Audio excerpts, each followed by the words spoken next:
반갑습니다. 모든 교우들, 이 다른 교회보다 앵글이 좀 넓으네요. 그래서 이렇게 자주 해야 될 것 같습니다. 우리 선교사님 맞죠? 김용현 선교사님하고 박연식 선교사님, 제 만나 뵙게 돼서 반갑습니다. 전 여기서 뵐 줄 또 몰랐네. 하나님께서 또 귀한 분, 저희가 잘은 몰라도 서로가 한동안 ICTC에서 뵀던 분이라서 여기서 뵙게 돼서 반갑고요. 또 모든 우리 참여하지 못한 사랑하는 우리 교우들, 여행 중인 분들도 함께 이 예배를 영상으로 나누게 되기를 바라고요. 제가 상의를 못 입고 나왔습니다. 지난번에도 잠깐 그랬는데, 제가 우리 박연숙 선교사님하고 김종현 선교사님 아시겠지만 일종의 다한증이 있는 사람이라서 입으면은 그거에 신경 쓰느라고 머리가 복잡하면 설교가 안 될 것 같아서 차라리 캐네디언식으로 좀 와서 하고 이렇게 편하게 하는 게 좋겠다 그랬으니까 양해해 주시기 바랍니다. 오늘 읽으신 같이 나눈 말씀을 중심으로 믿음의 훈련이라는 제목으로 함께 나누겠습니다. 제가 지난번 한 달 전인가 다녀갔죠. 인사차 우리 이종윤 목사님하고 사모님 또 성도님들 뵙고 싶어서 그때 잠깐 다녀갔었는데 우리 학생들이 많이 있더라고요. 이렇게 어른들보다 젊은 학생들이 많아서 귀하다. 그래서 오늘 영어로 반 설교하고 그 중간중간에 한국말로 하고 이렇게 할까 그런 생각도 했는데 그냥 앉아서 기다리다 보니까 그냥 영어를 잘 못하니까 그냥 한국말로 하자. 영어를 어느 정도 못하는지는 5년 전에 계신 분만 압니다. 제가 와서 한번 영어로 했죠. 그래서 그냥 한국말도 잘 못하는 이유가 한국 사람인데 왜 못하느냐 그러면은 제가 한국말로 설교를 1년에 한 번도 안 합니다. 못합니다. 안 시켜주니까 아무 데서도. 그러니까 그냥 원주민 선교한다고 좀 부족한 영어로만 지금 한 20년 넘게 해왔는데 한국말로 불러서 설교하라는 데가 없어가지고 이렇게 이종윤 목사님 같이 이렇게 오래 잘 아는 분이나 하지 웬만한 사람은 그 사람이 누군지도 모릅니다. 저는 여러분들 슈퍼스토어 가면 노네임이라고 브랜드 없는 상표 있죠. 그래서 노네임 선교사라서 이렇게 부르지를 않아요. 이렇게 그렇다고 제가 또 네트워크를 해가 홍보를 하고 하는 스타일이 아닙니다. 저는 그냥 그건 놔두고 하나님하고 원주민들하고만 홍보를 하고 네트워킹 하다 보니까 한인교회에서는 그 사람이 원주민 선교사야 뭐 그런 사람도 있는데 상관하지 않습니다. 어쨌든 감사하고요. 뵙게 돼서 반갑습니다. 제가 한국말로 하기는 하는데 좀 이렇게 횡설수설할 수도 있는데 안 하도록 노력하겠습니다. 오늘 본문 저희들이 나눈 말씀 이전에 배경을 보면은 예수님의 그 사역 초기입니다. 이제 예수님 사역 이거 당연히 복음서 4장 초반이니까 예수님 사역 초기에 일어난 일인데요. 그 전에 배경을 보면 하루 종일 예수님께서 말씀을 가르쳤어요. 커다란 무리를 앞에 두고 가르칩니다.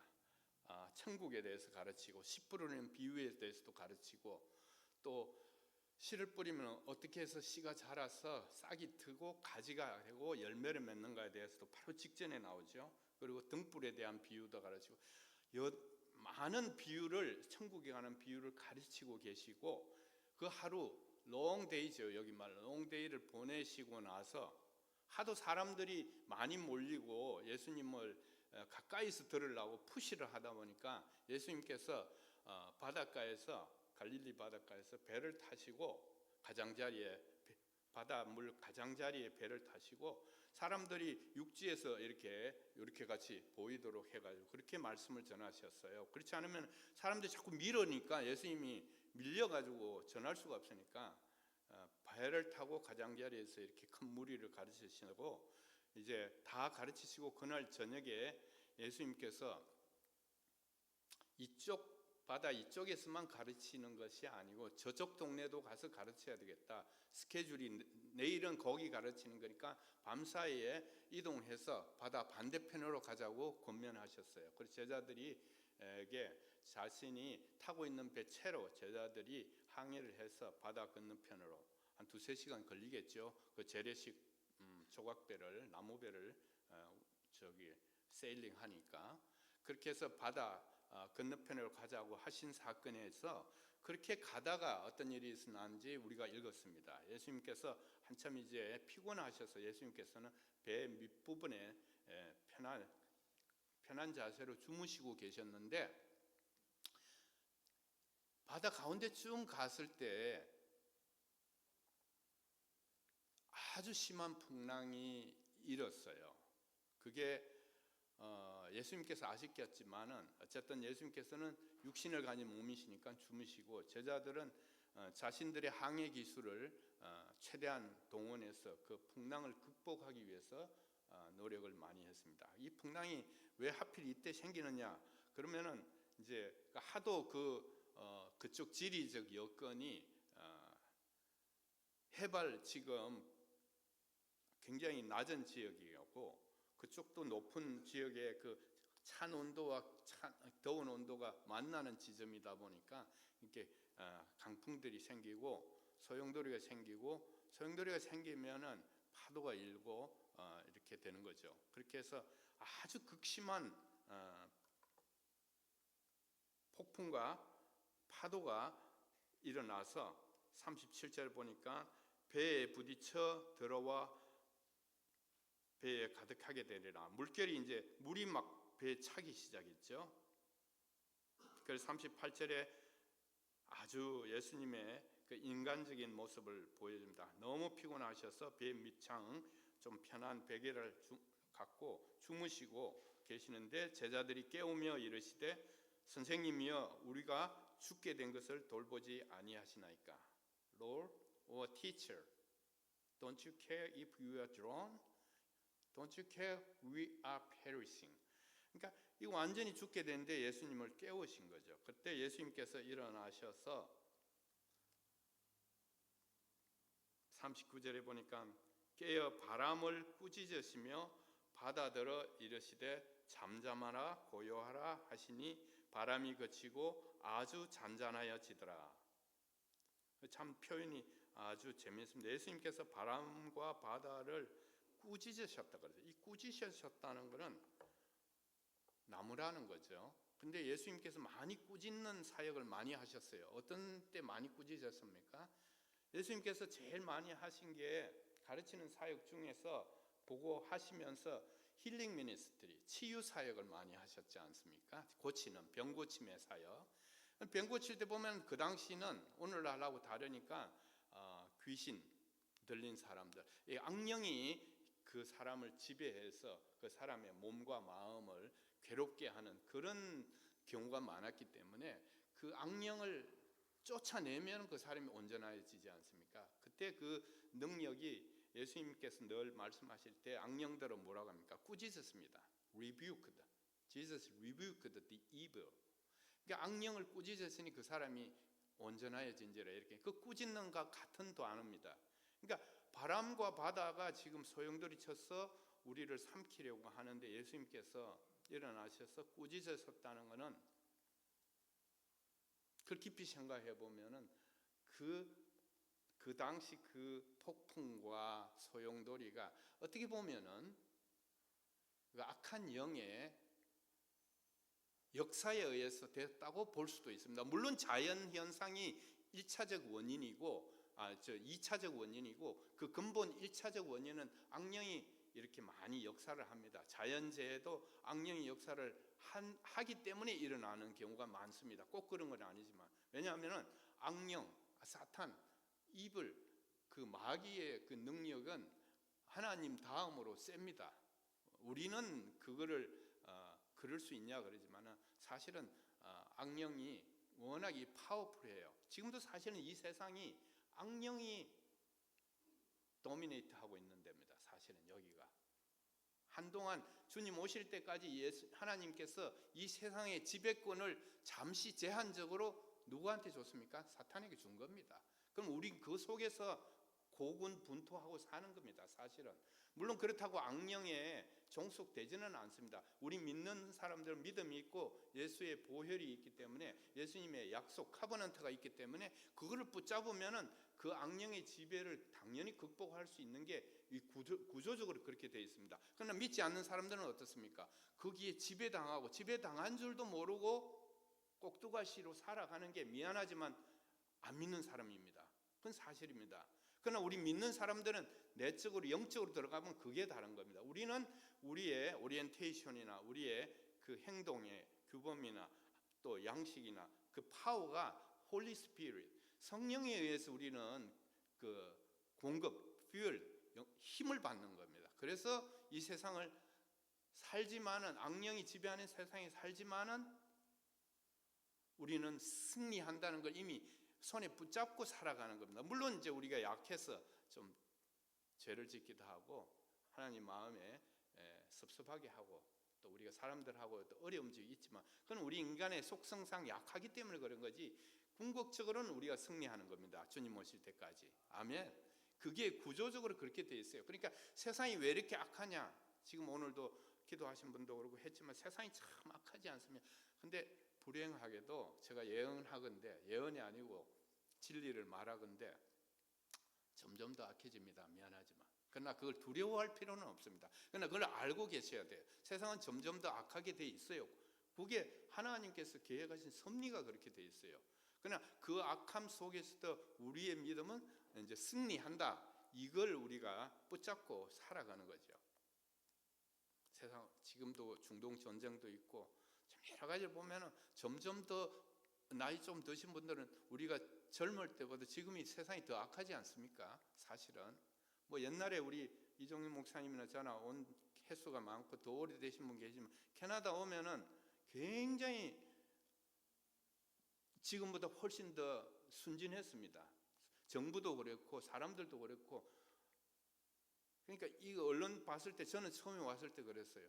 캐나다 영어니까 이 영어를 공부하고 신학을 하기 위해서 오기는 왔는데 그거 빼고 나면은 애들이 그냥 헛껍데기 같아요. 우리 경상도 말로 하면 참 우리 옛날 사람 이래가지고 이렇게 물러 터져가지고 무슨 나라를 경영하냐 뭐 이렇게까지도 생각을 했는데 그건 이제 그게 다가 아니겠지만 어쨌든 제 요지는 굉장히 순진하고 저거 편했어요. 근데 지금 이제 세상이 조금씩 이제 각박해지다 보니까 지금 그렇지 않은데 특히 이제 미국에서 그런 영향력들이 자꾸 위로 캐나다로 올라오니까 어쨌든 그렇지만 앞으로는 더 그럴 겁니다. 그래서 우리가 이 땅을 살아갈 때 세상이 좀 악해지고 힘들고 어렵더라도 나중에 비유하겠지만 이 세상 우리가 살아간다는 게 풍랑, 토네이도이는 풍랑이는 폭풍 위에서 나뭇배, 조그마한 어부들이 잡는 나뭇배 타고 고전하는 우리가 배에 탄 사람들 아닙니까? 이 비유가 Christian, you are on the boat of like this boat already. 그러니까 이미 여러분들이 믿는 그리스도인이라면은 배를 타고 험한 바다를 항해하는 사람으로 비유를 하는 겁니다. 그렇기 때문에 이렇게 갑작스럽게 풍랑이 일고 어려움이 생긴다 하더라도 의아해할 것은 없습니다. 문제는 그런 과정 속에서 우리가 어떻게 대처하느냐, 우리가 어떻게 하나님, 우리가 믿는 하나님을 바라보느냐에 초점을 맞추는 거지 그런 일이 왜 생겼냐 다시 조금 이따 나누겠지만 거기에 너무 우리가 마음에 뺏길 필요는 없습니다. 그래서 예수님께서 꾸짖으시고 잠잠하게 하신 다음에 제자들에게 이르시되 오늘의 포인트입니다. 어찌하여 이렇게 무서워하느냐, 너희가 어찌 믿음이 없느냐. 조금 이따 이걸 다시 나누겠습니다. 그리고 나서 제자들은 거기에 조용해지고 잠잠해진 것에 대해서 많이 쇼크를 받았습니다. 그래서 그들이 고백하기를 마지막 절에 제자들이 심히 두려워하여 말하되 그가 누구이기에, 이분이 누구이기에 바람과 바다도 순종하는가. 쇼크를 먹은 거죠. 왜냐하면 지금 사역 초기니까 예수님에 대한 경험이 아직도 많이 없습니다.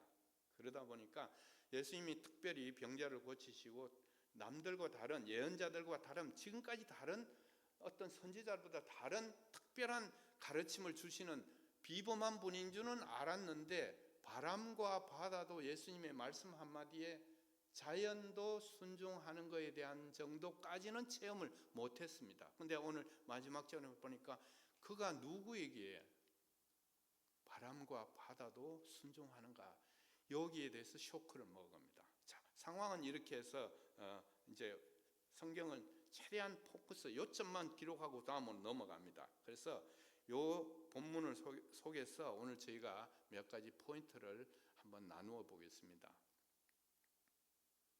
첫 번째로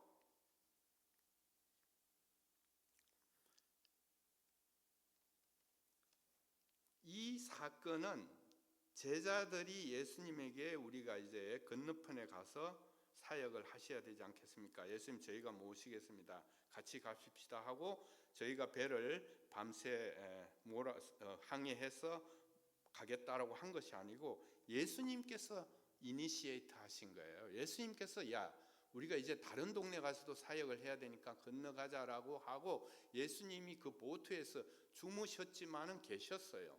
계셔서 제자들이 항해를 하고 가고 예수님이 함께 옆에 계셔요. 그런데도 이러한 풍랑이 일어난 것은 제가 아까 말씀드렸듯이 이건 다 1차 원인은 하나님의 계획과 섭리가 있지만 2차적으로는 그렇다 하더라도 골키퍼 있다고 골이 안 날아옵니까? 날아옵니다. 마찬가지로 예수님 옆에 있고 우리가 믿음에 거한다고 하더라도 이런 풍랑 우리에게 안 생깁니까? 당연히 생깁니다. 오히려 더 생깁니다. 안 믿는 사람보다. 동의하시죠? 안 믿는 사람보다 더 생겨요. 왜냐? 우리의 믿음을 훈련시키기 위해서입니다. 테스트하기도 합니다. 테스트, 여러분 학생들이 많으니까 테스트 그러면 별로 좋은 감정이 아니죠. 저도 테스트를 많이 했습니다. 캐나다에서. 한국에서 많이 했지만 저도 여기서 학부, 마스터, 닥터럴 디그리를 여기서 했으니까 테스트가 얼마나 많았겠습니까? 여러분들. 근데 테스트를 할 때마다 조마조마하고 준비하는 게 고충스럽긴 해요. 하지만 그 테스트 목적이 업그레이드 아닙니까? 레벨업 하는 거 아닙니까? 그거를 하고 나면은 테스트에서 좀 부족하고 틀린 거 있을 때 마음은 불편해요. 그렇지만 왜 틀렸는지를 알고 그 다음에 그거를 제가 공부를 하고 교수가 페이퍼를 처음에 30년 전에 제가 왔을 때 트리니티에서 공부할 때 페이퍼를 내면은 다 빨간 줄입니다. 빨간 줄이 제가 썼는 줄보다 더 많아요. 다 고치려는 거예요. 물론 당연하죠. 처음 왔는데 그거 안 고칠 정도 되면 제가 공부하러 오지를 않죠. 바로 현장에 가죠. 그래서 저는 영어 공부를 하기 위해서 학부부터 새로 시작했으니까 다 고치라 그래요. 고치면 되는 거예요. 고치라 그러면 그때는 뭐 컴퓨터도 온라인도 잘 안 됐고 AI도 없고 그래가지고 고치는데 얼마나 힘이 들었겠어요. 그래도 고치고 하다 보니까 조금씩 나아져서 그 다음 어드밴스로 가고 그 다음 디그리로 가고 그 다음 디그리로 가고 해서 마치는 거예요. 이거 테스트를 두려워하면 안 돼요. 테스트를 하는 거는 뭐 이게 진부한 얘기입니다. 테스트 하면은 내가 실력이 좋아진다. 그 얘기는 평생 들어온 얘기지만은 우리 신앙에서도 마찬가지라는 겁니다. 저 얘기는 우리가 가진 예수님이 그 직전에 얼마나 많이 가르쳤습니까? 하늘나라는 이런 것이다. 너희 믿음이 이렇게 자란다. 씨를 심으면 처음에는 안 보이지만 조그만 어린 새싹이 나오고 연한 순이 나오고 가지가 되고 나무가 된다. 그 직전에 가르쳤는데 이렇게 다 하고 나서 예수님의 의도는 무엇입니까? 너희들이 그렇게 많이 배웠고 가르쳤으면 이제 한번 얼마나 너희들이 그 믿음이 어떻게 반응하는지를 한번 보자. 그래서 바다 가운데로 몰아가신 거 아닙니까? 예수님께서. 그래서 예수님께서는 이런 과정 통해서 예수님께서 가르쳐 주신 제자들의 믿음이 어느 정도로 프랙티컬하게 되는가, 현실적으로 활용할 수 있고 내 것이 됐는가를 보시기 위해서 예수님께서는 몰아가신 거예요. 그러니까 우리가 믿음 생활하고 신앙 생활하고 이렇게 있지만은 우리가 주중에 직장으로 학교로 가정으로 가서 할 때 우리가 그걸 프랙티스하고 어플라이드 해야 되는 거예요. 우리 신앙은 사실은 그 어플라이드 안 된 신앙은, 적용이 안 된 신앙은 그게 결정적일 때 효과가 없어요. 그래서 이를 어플라이를 해야 돼요. 항상 우리가 예수님이 가르쳐 주신 것을 예수님이 지금 낮에 가르친 걸 밤에 적용하고 계시는 거예요. 밤에 예수님이 모른 척하고 주무셨다. 모른 척이라는 말은 없지만 피곤해서 주무셨죠. 그렇지만 예수님이 그걸 몰랐겠습니까? 제자들이 어떻게 반응하는지를 다 아십니다. 그게 예수님은 하나님이시지 않습니까? 여러분들 다 아셔요, 예수님께서. 그래서 자, 첫 번째 우리 포인트는 우리가 예수님이 하자고 하는 대로, 이 명령대로 따라서 우리 살지 않습니까? 노력하지 않습니까? 계명대로 살려고 하는데도 이런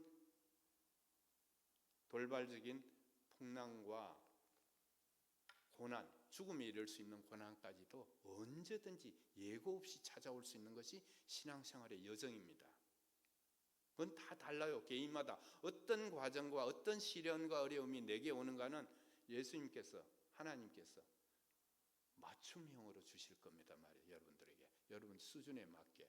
여러분 그거 기억하시고 알고 계시면은 와도 좀 덜 두려워요. 아, 이거 하나님이 이런 어려움을 통해서 내게 무엇을 원하시는가, 내가 어떻게 하나님 앞에 여태까지 고백하고 기도하고 서약한 것을 행하는가를 보시려고 하는구나. 그렇게 하면 하나님하고 뭐가 소통이 되는 거예요. 그거 모르고 하나님께 불평과 불만과 하나님 어찌 내게 이런 고난을, 내가 무슨 죄가 많아서 이런 고난을 주시나이까, 이렇게 되면은 조금 이게 포인트가 빗나가는 거죠. 여러분들, 고난과 어려움은 제가 얼마나 많이 겪은지는 제가 얘기는 다 못합니다. 저도 그런 건 없지만 캐나다 와서 겪은 것만 제가 지난주 2주 동안에 캐나다 크리스찬 신문에, 밴쿠버 크리스찬 신문에 연재되어 있습니다. 왜냐하면 제가 다음 주에 세미나에 강의를 하기 때문에 세미나 강의에 앞서서 아까 광고 말씀드린 대로 크리스찬 신문에서 제가 지상 인터뷰를 했어요. 그래서 그게 길어서 2번에 걸쳐 연재되어 있어요. 그리고 지난주 크리스찬 신문과 그 전 크리스찬 신문을 전자신문 보기로 온라인으로 보시면은 저희가 여기 와서 어떻게 원주민 사역을 했고 또 앞으로 어떻게 할 거라는 계획이 인터뷰 내용으로 나와 있는데, 아니 보시라는 건 아니고 관심 있으면 보시라는 거예요. 제가 보시라고 얘기는 안 했습니다. 강요. 그런 게 있다는 거예요. 왜냐하면 저가 어떤 사람인지 모르지 않습니까? 알면은 조금 오늘 얘기했는 게 조금 도움이 될 수도 있을 것 같아서 참고 삼아 광고 말씀드렸습니다. 자, 거기까지만 하고 제가 어디까지 했죠? 그래서 예수님께서 의도해서 우리를 몰아가시는데 거기에 센스 없이 하면은 제자들 비슷하게 되는 거예요. 물론 제자들이 그걸 믿음으로 극복하기를 완전히 기대하시지는 않았어요. 어느 정도 기대하신 거예요. 어느 정도라는 게 제가 말씀드렸죠, 맞춤형입니다. 저나 여러분들 다 달라요. 각자에게 맞춤형으로 하나님께서는 고난과 어려움을 가지고 가십니다. 그거를 맞춤형으로 극복하시면은 레벨업. 아멘. 자, 그게 이제 첫 번째 제가 말씀 나누고 싶은 포인트고요. 우리의 신앙생활은 절대로 고난 없고 레드 카펫만 있고 장밋빛 길만 있는 것이 아닙니다. 그거는 신앙이 아닙니다. 그거는 슈퍼스티션, 미신입니다. 왜냐하면 제가 원주민 많이 했지 않습니까? 지금까지 원주민만 어쨌든 잘하든 못하든 하고 왔는데, 한 번은 이런 분 만났어요. 제가 원주민 마을 가다 보면 원주민 할머니들이 많이 만나고 노인들 만나고 있으면 이렇게 얘기하다 보면은 너 목사냐고 그래서 나 목사다. 그럼 내 묻는 말에 대답해봐라 이런다. 안 믿는 사람, 믿었던데 실족했거나 뭐 이런 것 같아요. 제 생각에 내가 아는 하나님은 자기들도 하나님이라는 개념, 하나님이 아니고 The Grace Spirit이라는 최고 신에 대한 개념이 있습니다. 원주민이. 그러니까 The Creator라고 주로 많이 하는데, 내가 아는 최고의 신은, 우리 원주민들의 신은 우리가 기도하고 우리 믿는 원주민들에게 좋은 것을 항상 주시는 그런 분인데 왜 내게 이런 어려움이 닥치도록 했냐고, 그 하나님이 잘못된 거 아니냐고, 그거 어떻게 생각하냐 이렇게 묻는 사람도 있어요. 그래서 제가 오늘 말씀 비슷하게 얘기는 했는데, 그 사람이 교통사고를 났는지 뭐 얼음길에서 자빠졌는지 다리는 부서지고 휠체어를 타고 차는 부서지고 고장나서 차는 지금 캐네디언 타이어 맡겨놓고 그 고객 대기실에서 저랑 같이 만나서 그 얘기를 묻는 거예요. 그래서 제가 얘기는 잘 했는데, 그분들의 믿는, 그러니까 원시적인 primitive religion, 원시 종교에서는 항상 좋은 것을 그 섬기는 예배자에게 주는 그런 정도의 신으로 알고 있어요. 근데 하나님은 그게 아니에요. 좋은 것은 물론 주셨어요. 아주 말로 표현할 수 없는 좋은 것을 많이 주셨지만 그 속에서 우리가 하나님과의 그 소통과 우리의 믿음이 실천적으로 갖추어지기를 원해서 항상 이 트레이닝도 하시는 거예요. 트레이닝. 트레이닝의 과정이거든요. 그래서 하나님을 믿는 우리가 믿고 간다는 것은 훈련이 없는 과정이 아닙니다. 그 훈련을 항상 우리가 인지하고 가야 된다는 사실. 예수님이 가자고 해서 가는 항해 길에서 왜 이런 죽을 만한 일이 생겼을까요? 예수님이 옆에 심지어 계시는데도 불구하고, 여러분들 예수님과 우리 같이 동행하지 않습니까? 항상 동행합니다. 여러분들 그리스도인은 이미 동행하는 걸로 우리는 전제를 하는 겁니다. 그 전제하고 상관없다는 것도 가끔 있기는 해요. 그렇지만 대부분 예수님과 우리가 같이 믿는다는 것은 예수님과 동행한다는 것을 말합니다. 여러분 동행하시죠? 그러면은 반드시 그래도 생깁니다. 놀라지 마십시오. 자, 두 번째 포인트 제가 나누고 싶은 것은, 아까도 말씀드렸는데 예수님께서 같은 배, 그 조그마한 배에서 아무리 몸이 피곤해도 주무시고 계시는데 모르고 있는 것처럼 제자들은 가서 흔들어 깨우지 않습니까? Don't you care we are perishing? Don't you care if we are drowned? 이 죽게 됐는데 잠을 잔다는 거하고 상황이 너무 상관없는 것 같이 보이죠? 그렇게 자는 것도 또 신기한 거예요. 아무리 예수님 피곤해도. 그렇지. 그러니까 더 한 껍데기 뺏기면 예수님 다 알면서도 눈을 깜빡깜빡하면서 다 보고 계셨다고 표현해도 무리는 아닙니다. 다 아시고 계셨어요. 다 아시고. 여러분들, 저도 그런 때가 있고 여러분도 그런 때 있어요. 도무지 나만 홀로 고립한 곳에서 외딴 곳에 던져놓고 하나님께서 전혀 돌보지 않고 내 목소리 내 사정 하나도 모르는 것 같은 때가 있어요. 사람은 그렇게 되면 몰라요. 혼자서 뭘 하는지 우리가 어떻게 합니까? 떨어져 있어요. 근데 하나님은 아시는 거예요. 그게 신기한 거예요. 아멘. 하나님은 아시는 거예요. 하나님은 아셔요.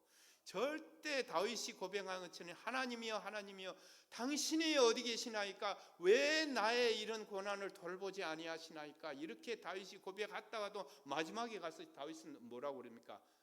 주께서 아십니다. 내가 어디로 떠나서 당신의 그 시야를 벗어나겠습니까? 하나님의 시야 안에 있는 자신을 고백하듯이 우리는 아무리 어렵고 고통스러운 상황이 있어도 하나님께서 그 상황을 항상 카운트하고 계시는 겁니다. 아멘.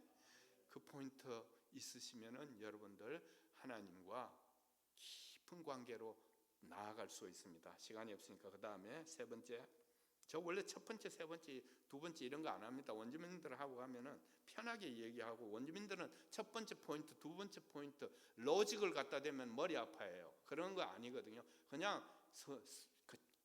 이거 배 타고 가다가 얘기하다가 이런 일이 있었다 그러고 웃고 떠들고 이렇게 얘기하면서 그 복음이 들어가는 게 원주민 설교의 방법론입니다. 그게 이제 그런 게 있는데 우리는 한국 분들이니까 너무 또 이렇게 포인트 없이 하면은 집에 가서 아무것도 모른다 그럴까 봐 제가 포인트를 정했어요. 세 번째 포인트. 제가 영어로 다 프린트 해갖고 왔는데 칸닝구 하려고, 그래서 제가 한글로 번역하는데 0.5초가 걸립니다. 그래서 세 번째 포인트는 예수님께서 몇 절에 말씀하셨습니까? 40절에 제자들에게 이르시되 어찌하여 이렇게 무서워하느냐? 너희가 어찌 믿음이 없느냐? 예수님 일어나서, 근데 거기 보면은 어찌 믿음이 없느냐래. 어찌, 여러분 성경에 그 관주 주석도 하나 달려 있을 거예요. 어찌라는 거에 따라가 보면 어떤 사본에 어찌 아직도 믿음이 이렇게 없느냐, 이렇게 아직도라는 still, don't you have faith? still이라는 게 들어가요. 어찌 아직도 이렇게 믿음이 없느냐, 어찌하여 무서워하느냐. 자, 믿음이 없느냐 무서워하느냐 두 개가 포인트입니다. 믿음이 없고 무서워하는 거 어떤 관계가 있을까요? 자, 이게 겨울에 이게 무거우면 이게 가볍고 올라가고 이런 거 있잖아요. 반비례라고 할까요? 꼭 말하자면, 자, 믿음이 없으면은 무서움이 커지는 거예요. 믿음이 크고 있으면 무서움이 감소되는 겁니다. 이게 아주 그냥 이게 서로 상관관계가 있다고 보시면 돼요.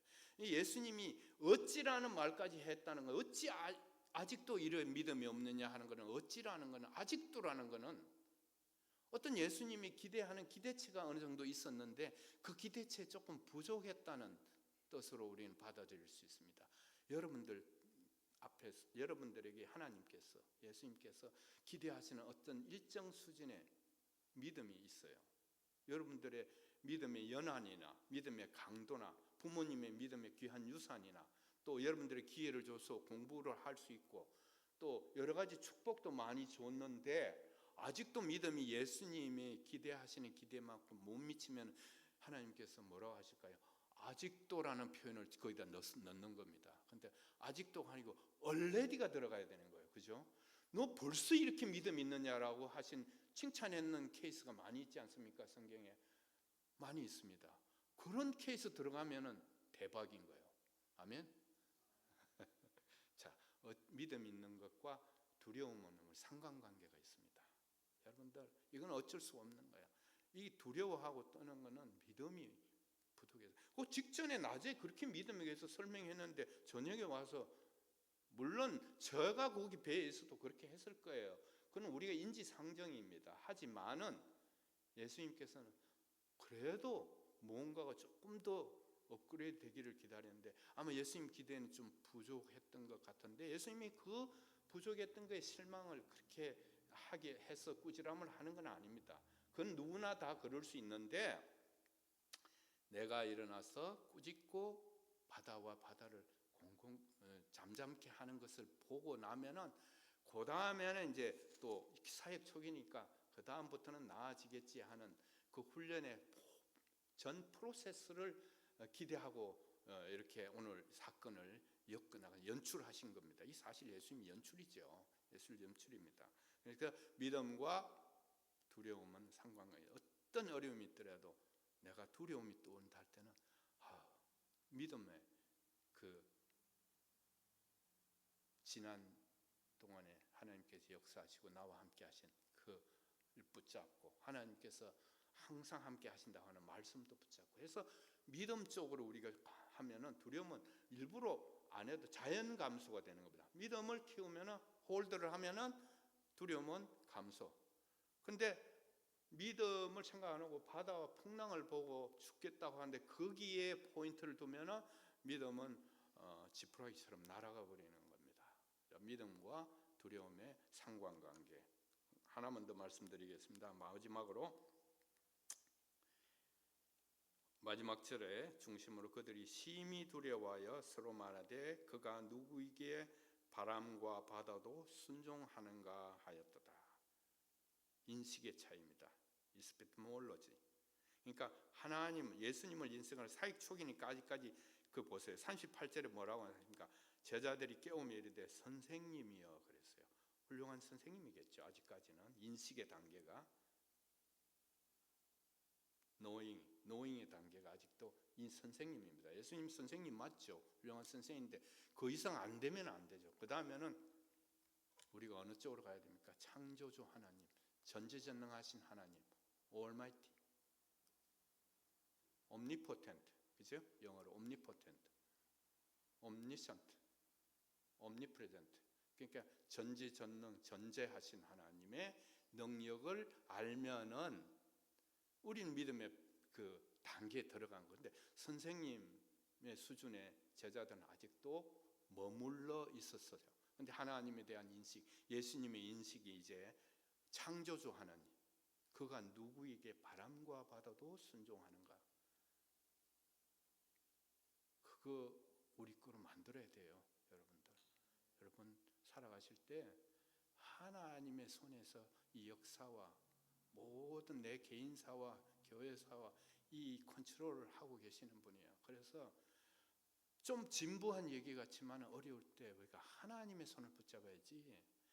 우리가 어떻게 정치적인 그 능력으로, 외교적인 능력으로 이 세상을 좀 더 하려고 하기는 해야 되지만은 누구 남쪽에 있는 그 큰 나라의 그 대통령 욕을 많이 얻어먹지만 그 사람이 좋은 거는 기도하고 강요들이 모여서 항상 기도하고 그 나라 정치를 하는 분으로 제가 알고 있어요. 기도를 하고 그 말씀 복음 중심으로 하는 거 그거 하나는 좋아요. 성격은 좀 제가 이해할 수 없을 경우도 많지만은 그러나 우리가 개인적인 개성의 차이는 다 있지만은 어쨌든 누구든지 간에 우리의 말씀 중심, 믿음 중심으로 정치와 개인사와 학업과 내 개인의 미래를 설계해야지, 그거 우리 힘만으로 물을 아무리 퍼내고 노젓는 그 기술자들 아닙니까? 그 어부들이니까.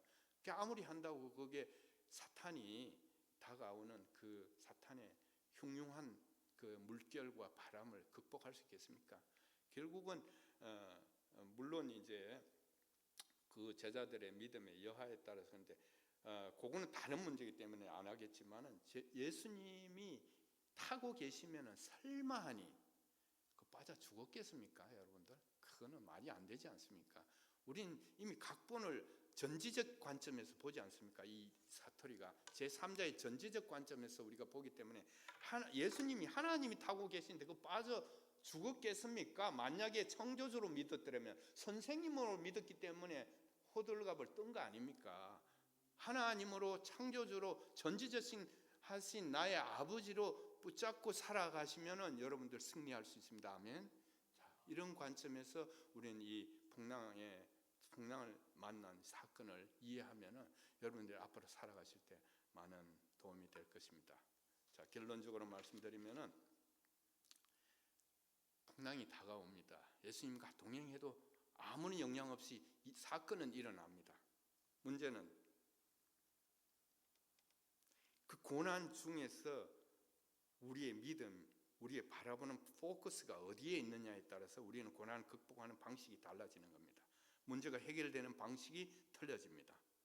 낙심하지 말고, 언제 다가올지 모르는 풍랑, 그 풍랑이 또 오래 지속될 수도 있어요. 잠시 되는 것이 아니고 어떤 데는 뭐 몇 년 갈 수도 있어요. 그 풍랑의 강도는 예상보다 깊을 수가 있어요. 그거는 제가 말씀드렸죠. 맞춤형으로 오기 때문에 여러분들 나만 왜 그러냐 그러지 마세요. 그 맞춤형으로 온 건 나 때문에 온 거니까, 그 내가 어떻게 하는가에 따라서 문제 해법이 달라질 수 있습니다. 같이 기도하시겠습니다. 하나님 아버지, 감사합니다. 예수님과 함께 항해하던 제자들의 겪은 사건을 통해서 오늘 우리가 항해하는 이 사랑하는 트리니티 한인교회 성도들에게 함께 이 말씀을 우리가 나눕니다. 각자들에게 주신 이 삶의 여정 속에서, 항해 과정 속에서 하나님께서 허락하시는 고난이 닥칠진데, 모든 사랑하는 귀한 남녀 종들, 하나님의 백성들이 하나님의 그 말씀을 붙잡고, 하나님의 그 존재를 붙잡고, 우리의 아버지 되시고 나의 구원자 되심을 붙잡고 끝까지 우리의 삶의 모든 항해를 주님과 동행하면서 극복할 수 있는 믿음을 더하여 주시옵소서. 이 모든 말씀을 우리 주 예수님의 이름으로 기도하옵나이다. 아멘. 감사합니다.